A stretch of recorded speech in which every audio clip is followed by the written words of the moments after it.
Hello students.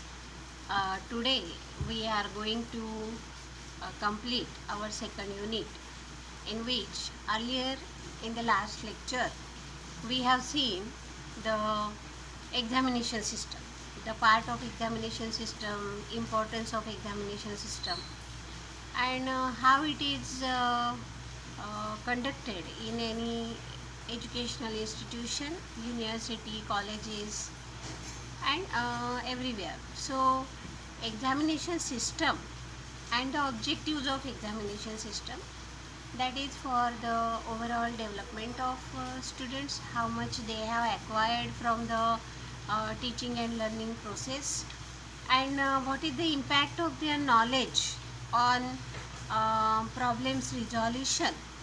That is most important thing. Now in the second part of this unit, the examination system and problems in evaluation, internal and external assessment, the meaning and importance of the evaluation in teaching, and merits and demerits of evaluation system. That is what we have to see in this unit. So what is mean by evaluation? So all of us, we know that whenever the exam is conducted by the educational institutions, the teachers are required to evaluate, to make assessment of the exam sheets, and they have to declare the result. They have to find out how much marks any student has acquired in a particular subject, in a particular unit test, in a particular internal examination, or whatever type of test has been conducted. So evaluation is the result declaration, we can say, but it is not limited to that meaning only. Evaluation is far reaching term, and it is more than only giving marks. So evaluation is the process in which overall development of a student is observed by the teachers. The outcome of evaluation may be result, but sometimes it will be the policy for further training or policy for further preparation of the examination. It can be the way towards more practical teaching and learning process for a student, for a teacher, for an educational institution, universities, and in this way examination and evaluation, they are interrelated. So in particular, when we think about evaluation, it is the observation of the students. It has some predetermined objectives to judge the progress, the growth, the development of the students. Continuous evaluation of students' performance, that has become the norm of the day. If you remember, in my first lecture I have given you the idea that in this way online teaching, sharing blogs and material and PPTs, giving some MCQs, sample MCQ for your tests, and writing of assignment, that will be the part of our continuous evaluation system, and which may be evaluated at the end of the semester for internal marks. So that was what the object of continuous evaluation, that a student, a teacher should make interaction more and more frequently. They can have the knowledge and depth of whatever has been taught by the teacher. Meanwhile, they should have the central idea of the unit overall, the syllabus, and afterwards they can judge themselves how much they have got acquainted with the knowledge, how much the teacher has given them, has provided them the concept, and how much they are ready to share the ideas, to find out various ways. So this is what the continuous evaluation.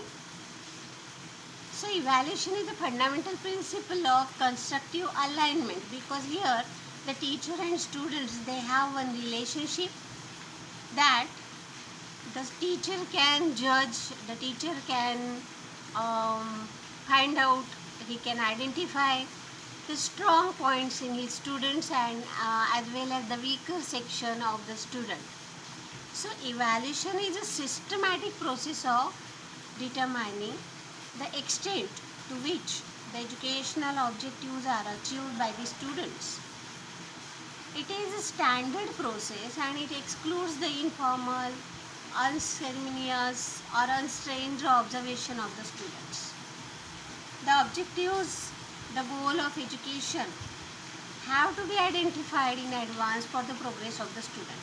If the students are not getting a particular subject, then it is responsibility of the teachers, it is responsibility of the students also to find out a way how they can make that content easier, how they can practically apply it, and the discussion method will be most useful method for such subject which is more technical or which is more having practical aspect in the legal education.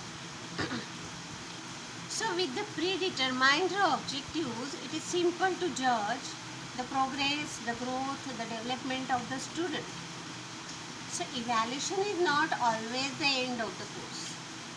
Making evaluation, observation and putting the marks based on the student's performance, that is not the end of the education, but it is the outcome of valued performance of the student.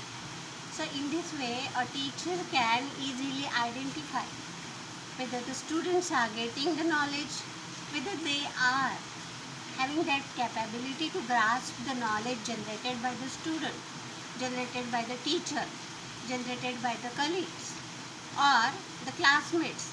So in this way, whether the teaching and learning process is going in a right direction, that can be most appropriately judged by evaluation system. So whenever we are talking about evaluation system, it has internal assessment and external assessment. This is one type of policy that has been decided by any educational system to understand the students well, because any teacher who is taking regular classes, he knows his students very well and he can identify how much they are able to grasp the knowledge from a teacher from a particular system of teaching. But the external may not be aware for that, but the external can find out how much the students are aware about the subject, how much they have learned from that subject, and how much knowledge they have generated from the concepts and ideas that have been given by the teacher. So in this way, evaluation plays a very important role in educational process. And internal and external assessment, they are the two segments of that process. So evaluation is used to determine the extent to which the educational objectives have been achieved after the teaching learning process. The evaluation system maintains its standard along with the progress of education, and education has evaluation as its integral part because this is a continuous process. So how the assessment, internal and external assessment, has been done by the teachers, by the educational institutions. So there are various types of making assessment. It may be daily test at the pre-primary and primary level, at the secondary level of education. Routine test or weekly test, they are the most important part for a teacher, because by that way he or she can easily find out the student's capacity, the depth of the subject and the method of teaching, how much they are correlated to each other and how much they are friendly for the students overall the class. There are some bright students, there are some weak students and there are some medium. So in this way, a teacher has responsibility that no one should be harmed because of having the path of the teaching. So there may be weekly test, there may be daily test, there may be fortnightly test, monthly test or sometimes 3 monthly or terminal test, annual exams or annual promotion test, entrance test or admission test. At postgraduate level or bachelor's degree, that means graduate level, there are entrance tests for a particular course to know whether that particular aspirant really has that much capacity to conduct that course, to complete that course and how to acquire the degree of that particular education. So this is what the best way to find out ideal students for an ideal course.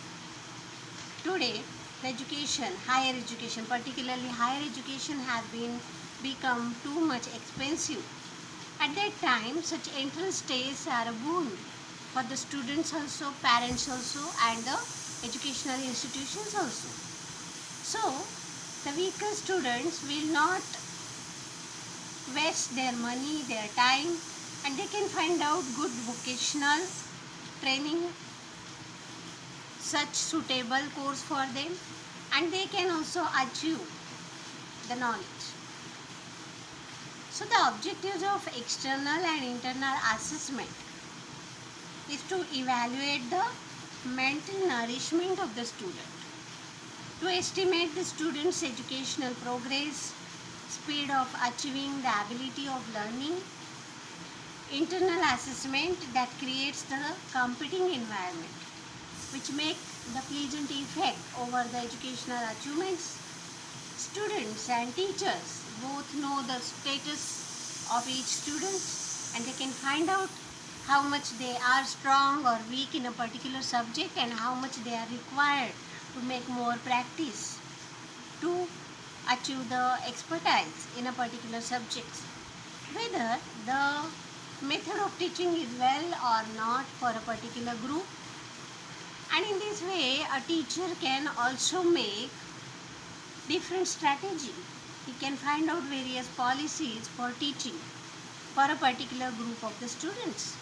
He can take more efforts on the bright students for more achievement at or representative level of any competition, as well as he can identify the weaker students and take more efforts on them to achieve the best level. So teachers evaluate his progress and his teaching methods and he can try to overcome his weaknesses. This is what the achievement of evaluation system, external and internal. So it is too much importance in any educational process. It also evaluates the curriculum also. It can find out whether the syllabus is suitable or not. What should be included, whether should be theoretical or it should be practical. In our legal education, there are some subjects which are having practical aspect. For example, research. At the fourth semester of postgraduate degree, we have to undergo various types of research. So it is practical aspect, and at that level, every teacher has to make acquainted his students about the various methods of research, various topics of research, and in this way the student and teacher, they are equally working on a particular theme. So this is what the syllabus, the curriculum should be arranged in such a way that if the practical aspect to be included in a particular course, it should be included. Then parents and students, they are also informed after the evaluation whether the student is needed more attention from parents, more attention on the studies. So this way also help to make a healthy environment between the students, parents and teachers, because all these are the three important components of teaching and learning process. So teacher can group the students according to their ability, hard work and intelligence on the basis of the result, and he can arrange the weak students for a particular revision. He can make more efforts for the betterment of such students. So that is why the evaluation and internal assessment is most important in any level of education system. So it fulfills the objectives of learning and retaining it for a long time. So in this way, it is more important. Now let's see. Sometimes it happens that the students are bored with the periodical test, the internal examination, the external examinations, and they find out that it is not the learning process but only examining process. They are getting burdened with such tests.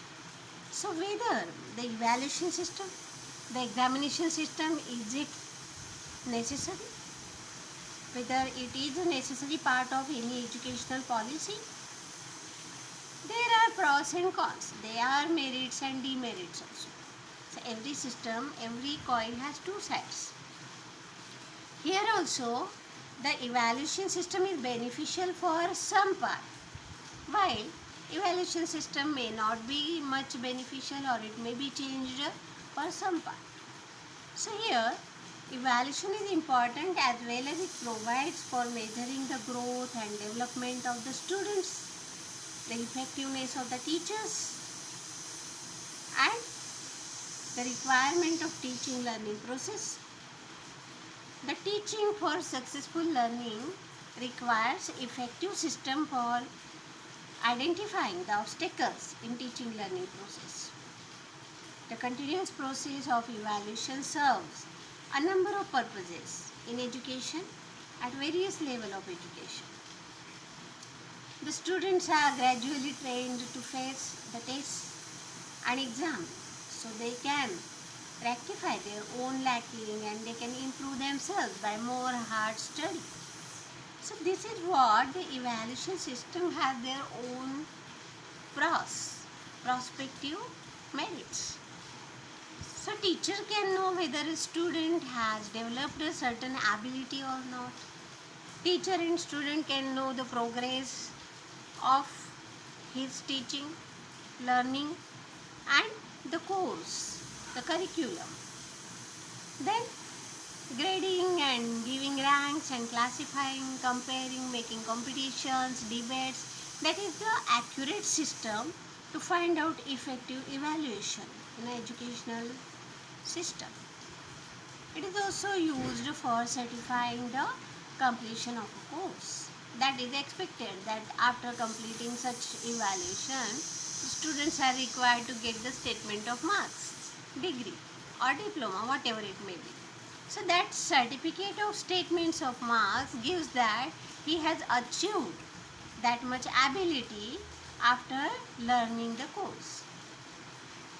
So the basic purpose of evaluation that has been to bring about the quality improvement in education, to provide the feedback regarding the progress of the student, development of the student, classroom teaching, suitableness of the curriculum. So it also helps to bring about all-round development of the student's personality when it is used for developing their non-cognitive capacities. So evaluation promote the accountability of the teachers also, help them to identify the right process of development of students' performance. Also it gives the right way, right direction for the progress of the students. It can work as an important instrument for improvement in teaching professional development of the teachers. The teacher can develop his own strategy for teaching. He can improve, he can instruct, he can prepare the material, the various charts, the various tables for the betterment of students. Teacher can put more emphasis on the practical methods for the weak students after systematic evaluation. So this is required for the internal and external assessment. The internal assessment is included for the students' learning in their respective subject, where periodic assessment is taken. It also includes day-to-day assessment, so the continuous assessment can be achieved by the teacher. unit-wise test or such periodical test that also helpful for the internal assessment. Now, evaluation should be a fundamental and essential part of teaching. Internal assessment must be regular feature of the program of the colleges. So, the teachers and students shall have more and more interaction. They can find out the suitability, the utility of the particular subject, the requirement for the improvement and overall progress or development of the students. At the same time, the design must be with the prerequisite flexibility in different subjects, and the freedom should be given to the teacher to develop the curriculum, to find out better ways for evaluation at internal level, so he can make more and more efforts for the students to take interest in the learning of a particular subject. At the same time, it is necessary that the teachers and students, they must involve in framing the policy to achieve the academic excellence. And the assessment should not be limited only to the achievement of a curriculum, but it should be taken interest by the students themselves, and they should come forward for a particular